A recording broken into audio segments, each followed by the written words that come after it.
নমস্কার, আমি মিসেস কুমকুম ব্যানার্জি। আমি কিডনি অ্যাওয়ারনেসের জন্য চ্যানেলটা খুলেছি, যাতে যারা কিডনি পেশেন্ট বা যারা ডায়ালিসিস পেশেন্ট তারা কিছু জানতে পারেন সমস্যা কি হয়। এখন দেখুন, ওয়েদার চেঞ্জের টাইমে আমার প্রচণ্ড কফ কাশি হয়ে গেছিলো। কেননা ঠান্ডা গরমটা দেখবেন কিডনি পেশেন্ট বা ডায়ালিসিস পেশেন্ট খুব তাড়াতাড়ি লাগে। তো যত ডায়ালিসিস সেন্টার আছে সব সেন্টারে দেখবেন একটা নিউমোনিয়ার ভ্যাকসিন দেয়।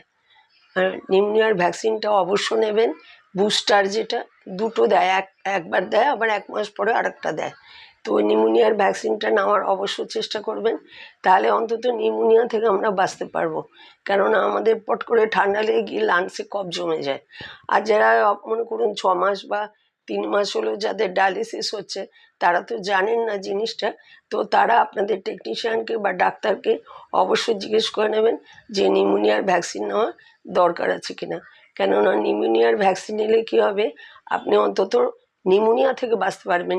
এর মধ্যে যদি আমার নিউমোনিয়া হয়ে যায় তাহলে আরও কষ্ট, কফ জমে যায়, জ্বর, বেশি যদি জ্বর আসে আপনার, ফিভার যদি হাই ফিভার থাকে, ওরা ডায়ালিসিস করাতে চায় না। সেই জন্য সাবধানে থাকবেন, খুব সাবধানে থাকবেন।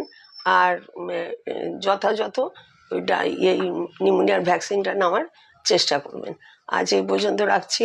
ভালো থাকবেন, সাবধানে থাকবেন। নমস্কার।